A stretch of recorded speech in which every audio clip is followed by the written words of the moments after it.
Good morning বন্ধুরা, আবার চলে এসেছি নতুন একটা ব্লগ নিয়ে। আজকে আমি আছি কলকাতাতে। আজকে আমি যাচ্ছি দক্ষিণেশ্বর মন্দির। অলরেডি দক্ষিণেশ্বর যে বাস স্টপেজটা আছে ওখানে নেমে গেছি। এখন দেখতে পাচ্ছ আমার পিছনে কী আছে, আমার পিছনে আছে দক্ষিণেশ্বর স্কাই ওয়াক। এই স্কাই ওয়াকটা আমি এখন সোজা চলে যাব দক্ষিণেশ্বর মন্দিরে। এখন মানে সকাল 9:30। এই দেখো স্কাই ওয়াক। স্কাই ওয়াকটা এখন হেঁটে যাচ্ছি।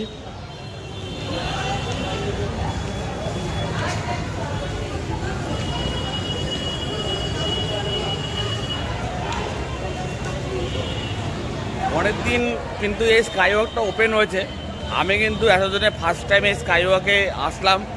বেশ কিন্তু ভালো লাগছে। এই দক্ষিণেশ্বর বাস স্ট্যান্ড থেকে কিন্তু দক্ষিণেশ্বর মন্দিরটা অনেকটা দূরে ছিল, অনেক যানজট হতো, আর যেতেও কিন্তু খুব প্রবলেম হতো।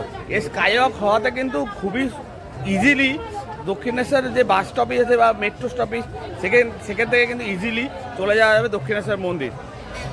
যে স্কাই ওয়াক আছে, স্কাই ওয়াক থেকে কিন্তু অলরেডি সমস্ত যে প্রসাদের যে কাউন্টারগুলো কিন্তু এখানে এই স্কাই ওয়াকে রয়েছে অলরেডি। বলুন 20 টাকা 50 টাকা ডালা আছে, নিয়ে যাবো।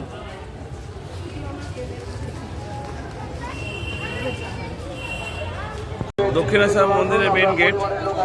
জাস্ট স্কাই ওয়াক থেকে নেমে পড়লাম। এই হলো স্কাই ওয়াক। স্কাই ওয়াক থেকে জাস্ট নেমে পড়লাম। খুব কম টাইমে, খুব কম সময়ে কিন্তু দক্ষিণেশ্বর যে বাস স্টপ আছে সেখান থেকে কিন্তু ইজিলি চলে আসলাম দক্ষিণেশ্বর মন্দিরে। এখানে আজকে কিন্তু ভালোই ভিড় হয়েছে, আজকে সানডে।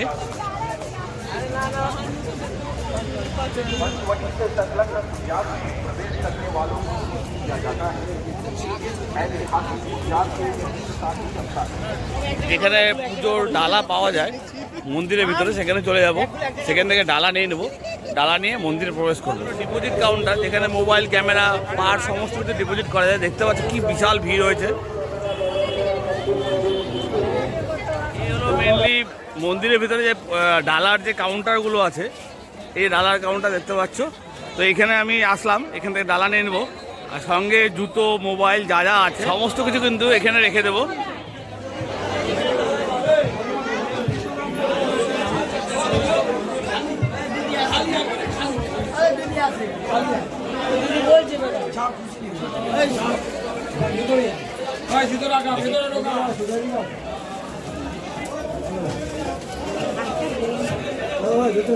দেখো আমাদের ডালা নেওয়া হলো, দেবপ্রিয়া অলরেডি ডালা নিয়ে নিয়েছে। অলরেডি মাদের লাইনে পাঠিয়ে দিয়েছি, যেহেতু ডালা দিতে টাইম লাগবে, ততক্ষণ লাইনটা আগেই যাবে মাদের, তাহলে আমাদের একটু টাইম কম লেগে যাবে পুজো দেওয়ার জন্য। যাই হোক, এই ডালা নিয়ে নিলাম। এখন মোবাইলটা এখানে রেখে দিতে হবে, যেহেতু মোবাইলটা নিয়ে অ্যালাউ নেই ভিতরে। তো অনলি ফর পার্স অ্যালাউ আছে, খালি বড়ো ব্যাগ অ্যালাউ নেই, মোবাইল অ্যালাউ নেই, ঠিক আছে। ছোটো পার্স বা ছোটো সাইড ব্যাগ মেয়েদের সেগুলো ইউজ অ্যালাউ হবে। তো যাই হোক, মোবাইলটা এখন রেখে এসেছি। আবার পুজো দিয়ে এসে তোমাদের সাথে দেখা হচ্ছে। আর পৌষ মাস বলে এখানে কিন্তু মূল্য তার জন্য দেওয়া হচ্ছে। পৌষ মাস বলে মূল্য সবাই পূজা দেয় বলে আমরাও নিয়েছি। চলো টাটা, এসে দেখা হচ্ছে আবার। আমাদের পুজো দেওয়া কমপ্লিট হয়ে গেল। এখন কাউন্টার থেকে বেরিয়ে গেলাম জুতো নিয়ে, আর প্রসাদগুলো একটা প্লাস্টিকে ভরে নিলাম।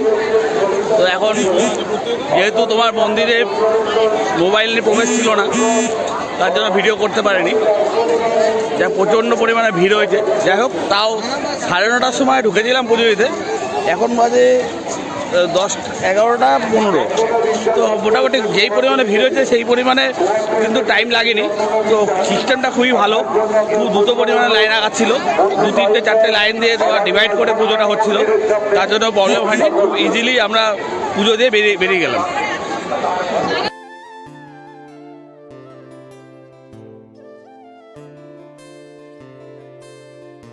মন্দির ব্রাহ্মণ একটা ফটো তুলে আমরা এখন মন্দিরের এখান থেকে বেরিয়ে যাচ্ছি।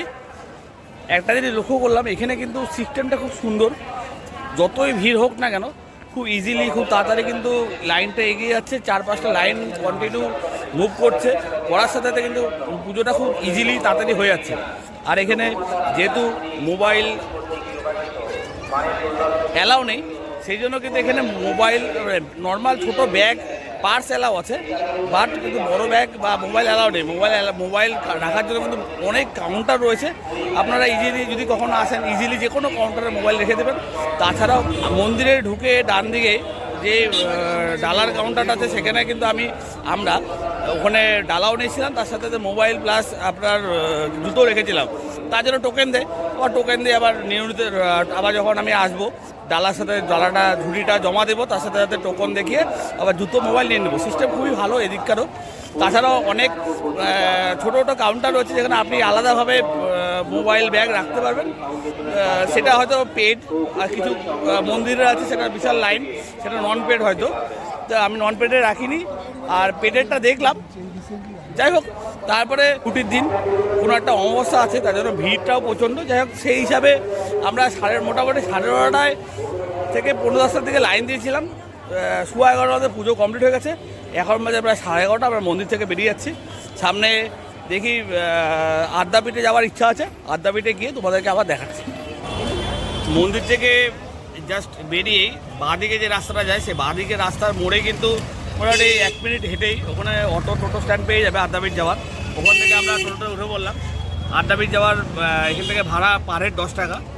তো এখন আমরা যাচ্ছি আদ্যাপীঠের দিকে। আমরা টোটাল 6 জন এসেছি। টোটাল 6 জনই কিন্তু মোটামুটি টোটোটা বুক করে নিয়েছি। পার হেড 10 টাকা, 60 টাকাতে বুক করলাম টোটোটা। যদি রিজার্ভ বুক করেন টোটো, সেটা কিন্তু আপনারা টোটাল 50 টাকায় চলে যেতে পারবেন। 2 জন হোক 3 জন হোক, যে কজন যেতে চান। আর যদি পার হেড হিসাবে শেয়ারে যেতে চান তাহলে 10 টাকা করে পার হেড পড়বে। এই হলো আদ্যাপীঠ মন্দির। আদ্যাপীঠ মন্দিরে প্রবেশ করে গেলাম। দেখতে পাচ্ছ আদ্যাপীঠ মন্দিরের গেট।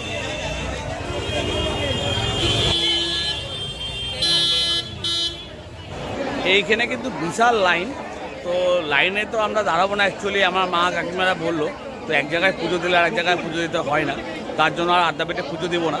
তো জাস্ট মায়ের দর্শন করব। তো ভিতরে প্রবেশ করে গেলাম, আর তোমাদের দেখাচ্ছি মায়ের মন্দিরটা। এই হলো মায়ের মন্দির। আর এই যে আমরা প্রবেশ করলাম এই সাইড দিয়ে, এই সাইডে ঢুকে যে সিঁড়িটা রয়েছে, সিঁড়িতে তোমার উঠেই কিন্তু মায়ের দর্শন পাওয়া যাবে। চলো তোমাদেরকেও দেখাচ্ছি, আমিও দেখার চেষ্টা করছি। মায়ের মুখ দেখতে পাচ্ছি, কি সুন্দর, অসাধারণ।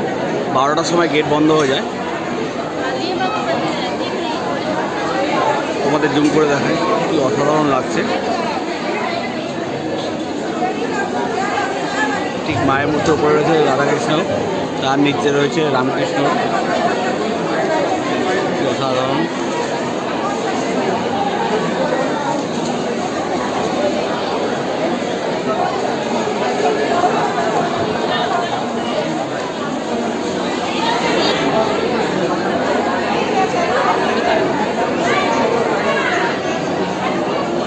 এখন বেরিয়ে যাচ্ছি আদ্যাপীঠ থেকে। তো আমি ব্লগটা এখানে শেষ করব। তো বন্ধুরা, তোমাদের ভিডিওটি কেমন লাগলো তো অবশ্যই কমেন্ট করে জানিও।